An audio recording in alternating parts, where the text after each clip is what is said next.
Welcome to the Philippines, part 10. Getting to grips with the local language. The first thing I want to say is many people learn the wrong language. What I mean is the wrong dialect. Tagalog and stroke Filipino is often used on Luzon and some other areas, while things like Cebu and Bisaya are used in the Visayas regions, Mindanao, and on Mindanao there's multiple other dialects.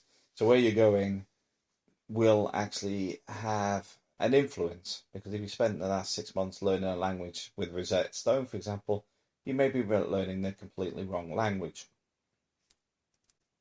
Also, don't assume the word has the same meaning, like langam, which is a Cebuano joke, because langam means in Tagalog ant, while in Cebuano it means bird. So it's sort of the joke being that those in Luzon are still walking while those from Cebu are flying. They're exactly the same word, but the meaning is completely different. Same as like mahal, because obviously mahal means expensive, but if you say like mahal kita in Tagalog, it means I love you, but it doesn't mean the same in Cebuano. This can create some interesting scenarios. For example, talking to April relating to school. Somebody had said punit, which in Cebuano means pick it up, but in Tagalog it means rip it up. Where somebody that was asked to pick up some papers that had fallen on the floor picked them up and ripped them in half. So be aware that the dialects are often regional. There's also intermixed, because you'll find like Mindanao has a mix of Cebuano, Spanish, and some other bits and pieces. Welcome to the Philippines. But you will find wherever you're staying, there will be a predominant dialect. So it's not as if you need to learn like 3 or 4 dialects in one area. You will find a lot of people that speak Tagalog do not speak Cebuano. It's one of the frustrating things that people complain about in Cebu, is that when they go to Manila, they have to speak Tagalog, but when people come from Manila to Cebu, they want everyone to speak Tagalog. I'll leave that on the shelf. I'm not getting involved in it. But the point being is the languages are very, very important, even for simple things. The reason being is you can understand what people are saying. You don't have to say a word, but a lot of the stuff that goes on is right in front of you. If somebody's trying to rip you off for even a taxi fare, they may even ask your girlfriend, wife, whatever, about ripping you off and overcharging directly next to you, because they assume there's some sort of sympathy vote going there because they are both from the Philippines. You will also find that some people will do it relating to construction, where they're going to rip off things like cement, get smaller rebars, all these sort of things where you can sit there acting as if you know nothing and absorb all the information and do what you want with it. A lot of things get done at the dinner table where people are having conversations about you, assuming you don't know what's going on. That's why it's more important to actually listen than actually speak, because the more you absorb, the more useful it is to you. The less people that know you actually speak the local dialect is actually better for you, because you're not looking for a job. You're not looking for some sort of career where you're a translator. The reality is you want to use it to your advantage. So where do you get the material to learn the languages? First thing I want to say is I actually have somebody that can do one-to-one tuition. He speaks Tagalog and he also speaks Cebuano. The reason I'm willing to help this guy is quite simply that the guy wants to work and can't work. He has a growth deficiency, which means his one leg is longer than the other. They will not give him a job. In fact, most of the time when he's applied for them, they've mocked him. This is why I'm quite happy to say, look, I will help this guy out, because quite simply he's wanting to work. And why should he be not given the opportunity. There's so many people that are in jobs that don't actually want to work. Um, I'm not getting into government jobs, but there's a lot of ghost employees, for example.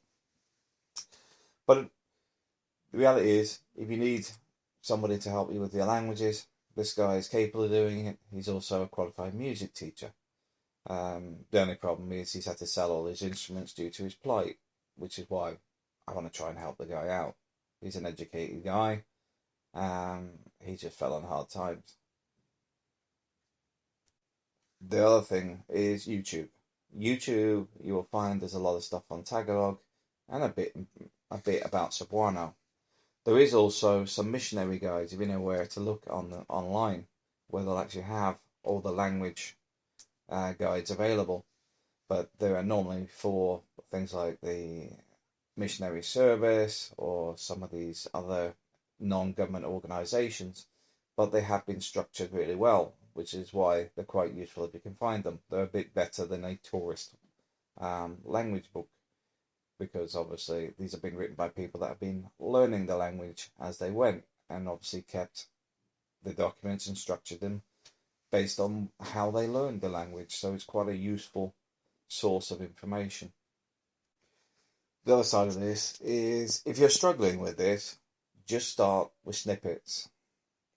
Things like in Cebuano, like lugalang, which is like pull over, bayad, which is like for paying on the back of a bus. These little phrases will make your life so much easier. Another thing I did was work in the sari-sari store. The sari-sari store, I think people call them mom and pop stores from America, but generally we just call them a corner shop in the UK.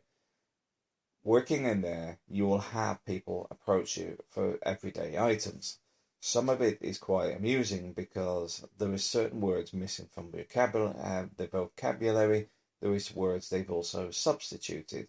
For example, people will say brands over an actual item. For example, people don't say toothpaste, they say Colgate. You'll hear people say Bear Brand. There is specific things where people will actually use the brand name as if it was the actual product type, which is quite amusing, but it's quite funny when you're in the store trying to work out what they're talking about. But then you get things like Fosforo, which is matches, and then you've got your large bottle of beer, which is Grande. The Grande is different to the other beers that you have, because Grande normally relates to San Miguel, the big bottle of San Miguel. But the small bottle's different, so is the beer if it's a different brand. You'll get used to it. But it's the thing with this is, for somebody moving to the Philippines long term, it's also something that can keep you busy, because you can go and do an hour in the store for something to do. If you're bored, you can do an hour in the store, just because it gets you to meet people. Most gossip happens around the community things. So if you're in where most people meet during the day, you'll pretty much know everything that's going on in the neighborhood, or even the entire town, depending on how busy the location is. But more importantly, you will begin to develop your language skills. It's not for everybody, and I'm not saying it is, but the fact is, you will find it useful. Also, a lot of words transfer from Spanish into Cebuano. There's a lot of words that are the same. I believe mesa is in both. There's a lot of things that, once you actually see the structure, if you've done some Spanish, you will start to see a pattern emerge with some of it, and it makes it very easy to transfer across days, numbers, weeks, etc. Spanish and Cebuano are the same. Thanks for watching.